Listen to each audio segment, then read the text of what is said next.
Bonjour à tous et bienvenue dans cette nouvelle vidéo. Aujourd'hui, nous allons découvrir ensemble une journée dans la tribu indigène Korowe, réputée comme étant l'une des plus violentes du monde. Préparez-vous à vivre une expérience unique et immersive au cœur de cette communauté mystérieuse. Ils résident dans des huttes, croient en la magie, pratiquent des rituels mystérieux et, selon certaines légendes, consomment des êtres humains. Tels sont les comportements souvent attribués aux tribus indigènes primitives. Ces communautés vivent au cœur de la jungle, loin du monde moderne, et continuent de susciter une fascination particulière. Cependant, nos perceptions sont souvent influencées par d'anciennes histoires et des stéréotypes racistes.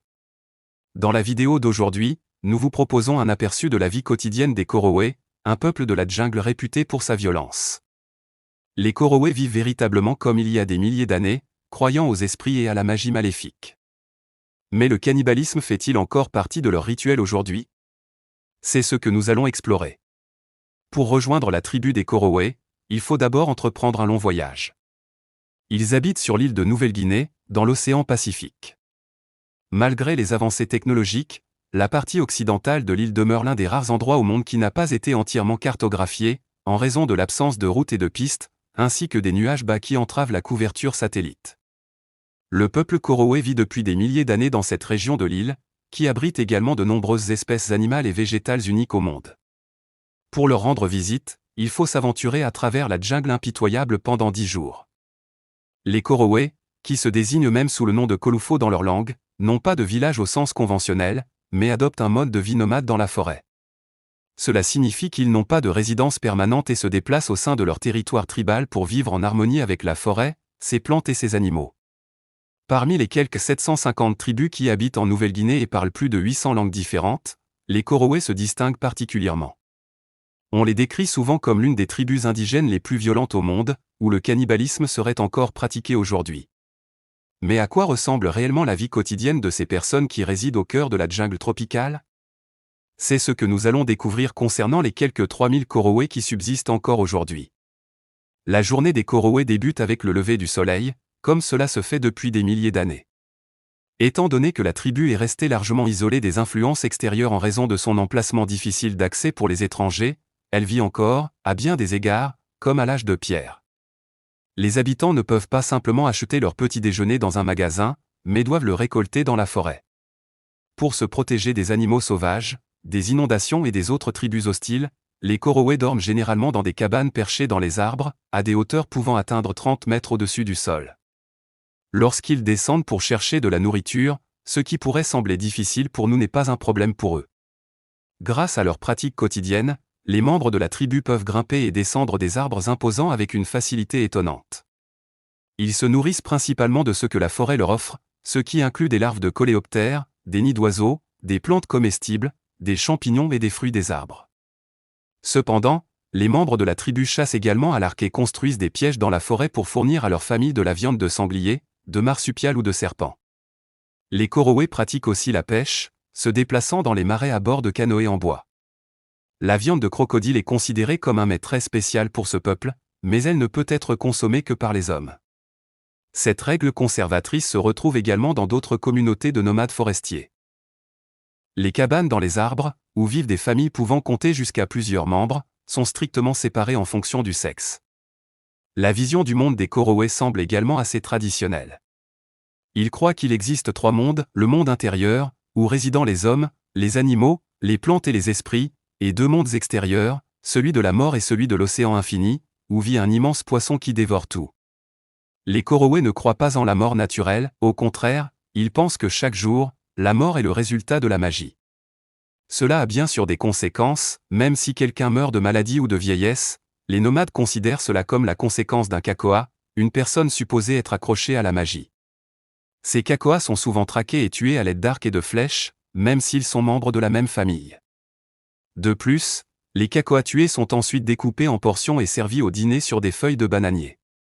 Les nomades de la forêt, comme les Korowe, sont parfois associés à des pratiques de cannibalisme, notamment pour punir les voleurs. Ce phénomène, bien que rare, aurait été observé au milieu des années 2000 lorsqu'un journaliste australien s'est aventuré dans les jungles reculées de Nouvelle-Guinée pour enquêter sur ces rumeurs.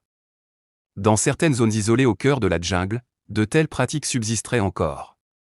Cependant, tous les Korowe ne mènent pas une vie aussi traditionnelle et brutale. Leur quotidien, bien qu'enraciné dans des traditions anciennes, révèle des aspects modernes inattendus. Par exemple, les femmes portent souvent des jupes confectionnées à partir de plantes, tandis que les hommes se contentent d'un simple drap enroulé autour de leur partie génitale. Malgré cela, ce peuple a connu des changements notables au fil des siècles, particulièrement ceux qui vivent à la périphérie de leur territoire. Ces derniers, bien qu'encore liés à la jungle, ne sont plus totalement isolés et ont progressivement intégré certains éléments de modernité. Il y a quelques décennies, des missionnaires hollandais ont établi des colonies au sein des territoires Korowe, y construisant de petites habitations simples et d'autres structures utiles. Ces installations ont été acceptées par les indigènes, modifiant progressivement leur mode de vie. Ainsi, tous les Korowe ne vivent plus comme des nomades dans des cabanes perchées dans les arbres. De plus en plus, ils se sédentarisent, cultivent des aliments tels que les patates douces et les bananes, produisent de la farine et même du pain.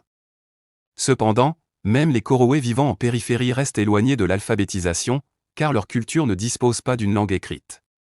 Une influence surprenante de la modernité parmi ces populations est leur utilisation des piles usagées. Bien qu'ils ne possèdent pas d'appareils électroniques, ils considèrent les piles comme magiques en raison de l'acide corrosif qu'elles contiennent. Cet acide est utilisé pour graver des cicatrices sur leur peau, créant des ornements corporels. Par ailleurs, leurs bijoux traditionnels comprennent des coquillages, des dents d'animaux, des anneaux de bambou enroulés autour de la taille ou encore des os insérés dans le nez.